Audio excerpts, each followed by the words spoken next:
ઓમ નમો નારાયણ. હું અરુણાબેન પી ગોસ્વામી સુરતથી તમારું સ્વાગત કરું છું અરુસ કિચનમાં. તો આજે આપણે બનાવશું બ્રેડ ને દૂધીના કોફતા. તો એના માટે આપણે આ એક દૂધી લીધી છે અને 2 ટમેટા લીધા છે.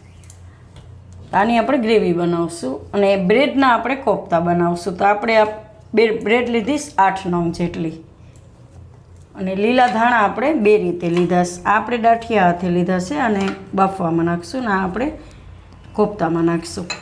અને અડધો કપ જેટલું આપણે દહીં લીધું અને અડધો કપ જેટલો ચોખાનો લોટ લીધો. તમે કોઈ પણ લોટ લઈ શકો, આમાં મેંદોય નાખી શકો, બેસનય નાખી શકો, કોઈ પણ લોટ હોય અને આમાં થોડુંક બાઇન્ડિંગમાં જરૂર પડે એટલું તમે નાખી શકો એમ. અને આદુ ને મરચાં આપણે આ લીધા કાપીને આ રીતના ગ્રેવી માટે. અને વઘાર માટે આપણે 2 લાલ મરચાં અને 2 તેજપત્તા લીધા. જીરું લીધું છે અડધી ચમચી અને આપણે 2 મરચાં આ રીતે ઝીણા કાપીને લીધા કોફતા માટે. મીઠું જોવે સ્વાદ પ્રમાણે. થોડાક આપણે મીઠા સોડા લીધા, બેકિંગ સોડા. અને 1 ચમચી આપણે દળેલી ખાંડ લીધી, કેમ કે આમાં ટમેટા અને દહીં 2 નાખીએ છીએ તો થોડોક સ્વાદ બેલેન્સ કરવા. આમાં મીઠો ટેસ્ટ નહીં આવે પણ સ્વાદ બેલેન્સ થાય એમ. જો તમારે ન નાખવું હોય તો સ્કીપ કરી શકો એમ. તેલ જોહે આપણે અને પાણી જોહે. તો પહેલાં આપણે આ દૂધીને કાપી લેવું, છાલ કાઢીને ટુકડા કરી લેવું.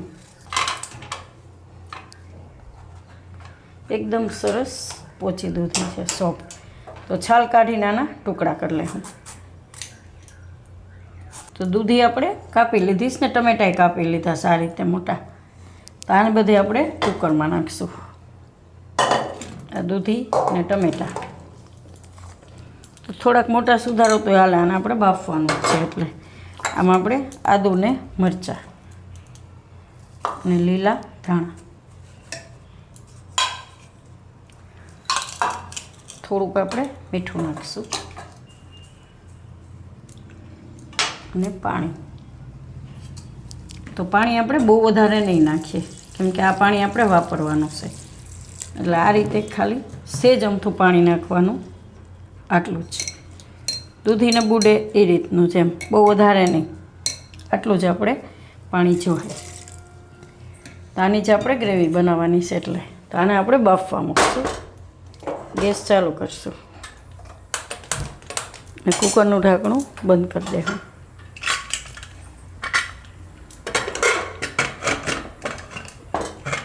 તો આને આપણે 3 થી 4 વિસલ થવા દેવું અને તેલ ગરમ મૂકી દેવું કોફતા તરવા માટેનું. એટલે આપણે તૈયાર કરીએ ત્યાં તેલ ગરમ થઈ જાય. તો હવે આપણે કોફતાની તૈયારી કરીશું. તો આમાં આપણે બ્રેડને આ રીતે ટુકડા કરીને નાખીશું.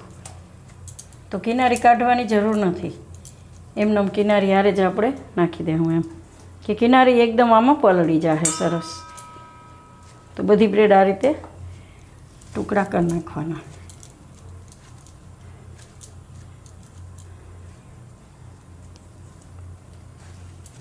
આ કોફતા તમને એમનેમ તરેલાય છોકરાઓને ભાવે, ગ્રેવીમાં તો ભાવે પણ એમનેમય ભાવે એમ. અમારે ઘરમાં બધાને ભાવે એ રીતના. એટલે કોફતા થોડાક વધારે કરીએ તોય હાલે એમ. નાસ્તામાં એમનેમય તમે ખાઈ શકો એમ.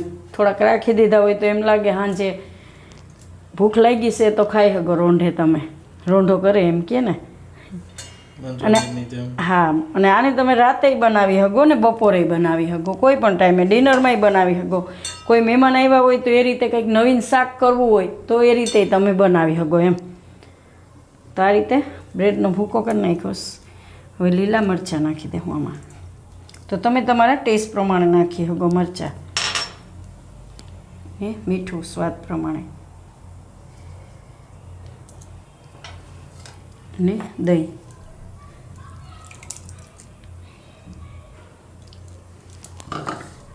અને લીલા ધાણા.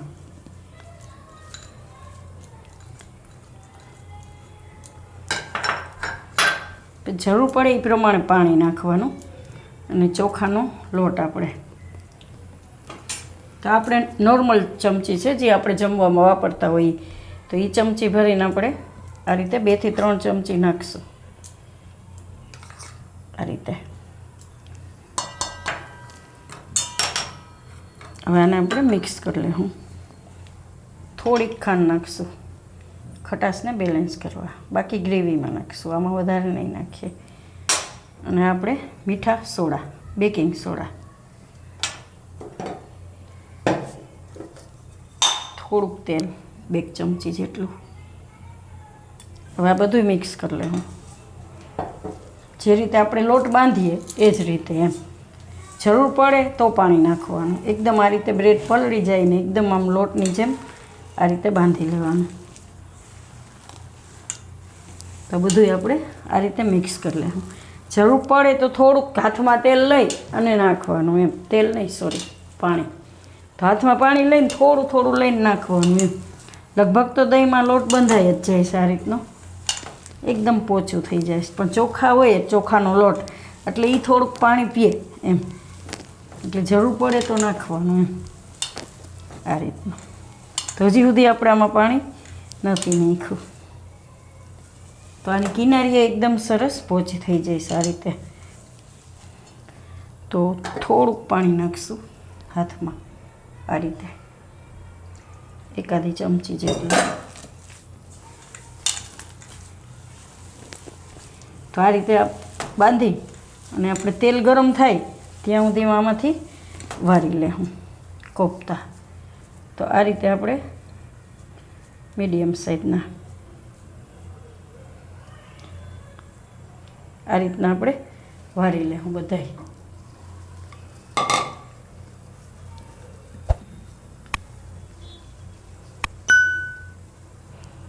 તો બધાય કોફતા આપણે આ રીતે વારી લેવું.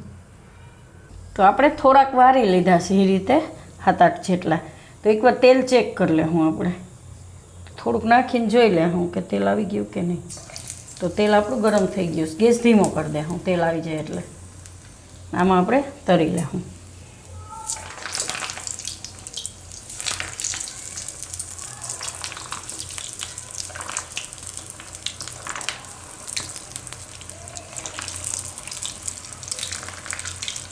તો ધીમા ગેસે આને તરી લેવું. અને એક તરાય ત્યાં બીજા આપણે વારી લેવું. એક ઘણું થાય ત્યાં બીજા બનાવી લેવું. ધીમા ગેસે તરી લેવું, ગોલ્ડન બ્રાઉન જેવા થાય ત્યાં સુધી. તો આ રીતના આપણે તરવા દેવાના.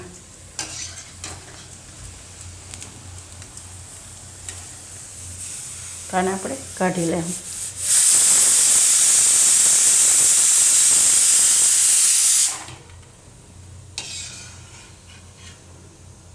બધાય કોફતા આપણે આ રીતે તરી લેવું.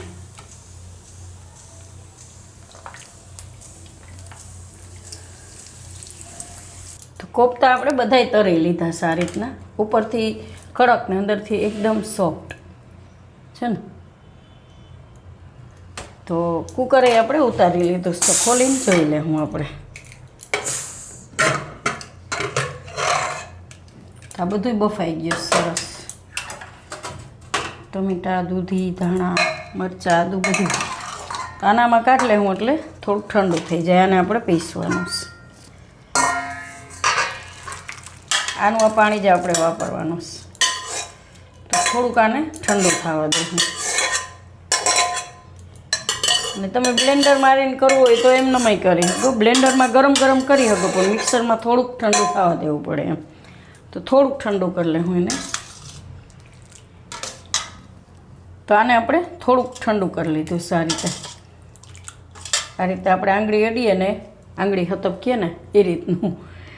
તો આને પીસી લેવું. તો એ પહેલાં આપણે તેલ ગરમ મૂકી દેવું. તો પીસી લેતા તેલ આપણું ગરમ થઈ જાય.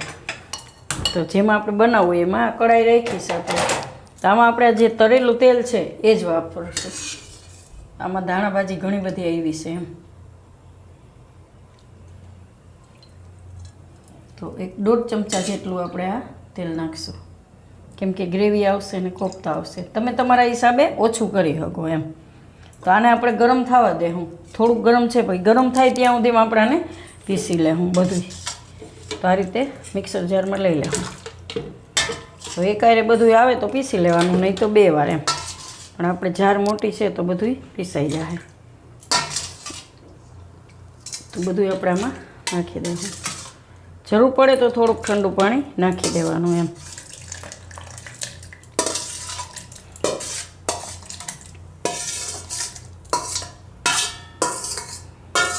આમાં બધોય સ્વાદ છે, તીખો છે, ખાટો છે, બધુંય. તો આને આપણે પીસી લેવું. તો આને આપણે પીસી લીધું સારી રીતે, એકદમ સરસ છે ને. તમારે ગાળવું હોય તો ગાળી હગો, નહીં તો આમ નમી રાખી હગો. તો તેલ આપણું ગરમ થઈ ગયું છે, તો એમાં આપણે નાખીશું જીરું અને તેજપત્તા.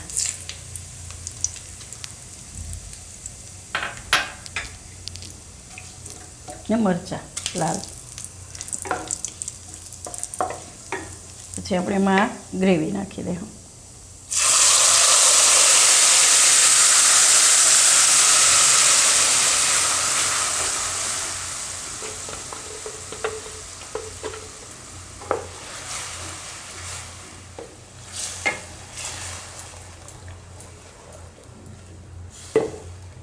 ને આપણને એમ લાગે કે ગ્રેવી થોડીક ઘાટી છે તો થોડુંક પાણી આપણે એમાં નાખી હગી,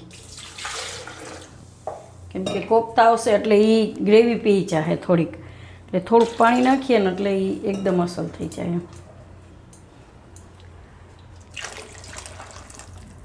આ રીતે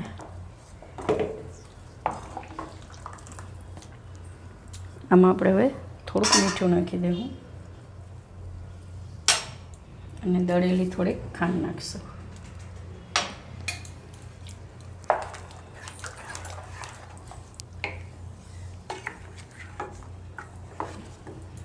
આને આપણે હવે પાકવા દેવું, ઉકળવા દેવું એકદમ ઢાંકીને.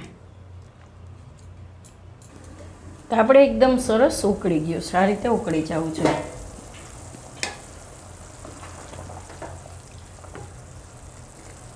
આમાં આપણે કાંઈ એકદમ નેચરલ કલર છે, આમાં લાલ મરચું કે કાંઈ નાખ્યું નથી, ખાલી જે બાફ્યું હતું એ જ બધું છે, ટમેટું દૂધી.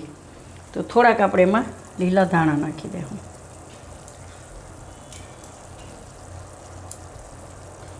હવે આપણે એમાં આ કોફતા નાખી દેવું.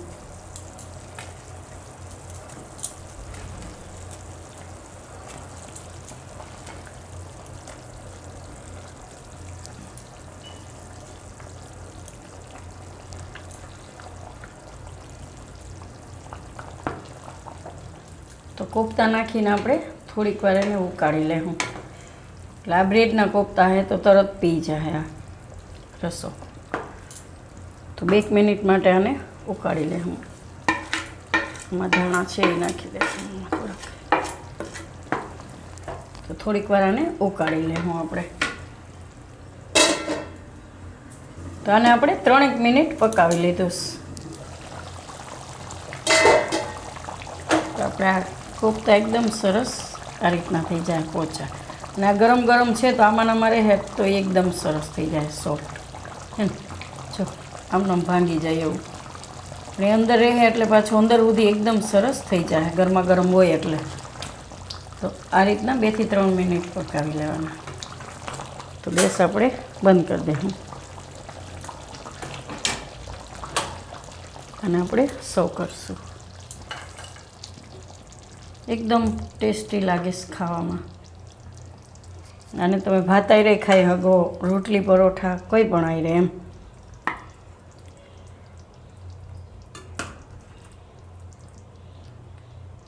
એકદમ સોફ્ટ થઈ ગયા છે હે ને, પોચા એકદમ. ને ગ્રેવી સરસ ઘાટી થઈ ગઈ છે.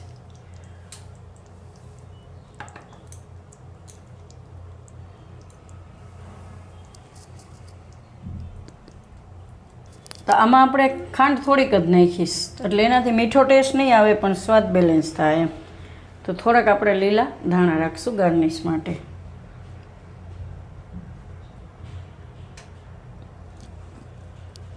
તો તૈયાર છે આપણા દૂધી અને બ્રેડના કોફતા. તો જો તમને મારી આ રેસીપી પસંદ આવી હોય તો એને લાઈક કરજો, શેર કરજો અને મારી ચેનલને સબસ્ક્રાઈબ કરજો અને બેલ આઇકન દબાવવાનું ના ભૂલતા. કમેન્ટ કરીને કહેજો કે તમને કેવા લાગ્યા દૂધી બ્રેડના કોફતા.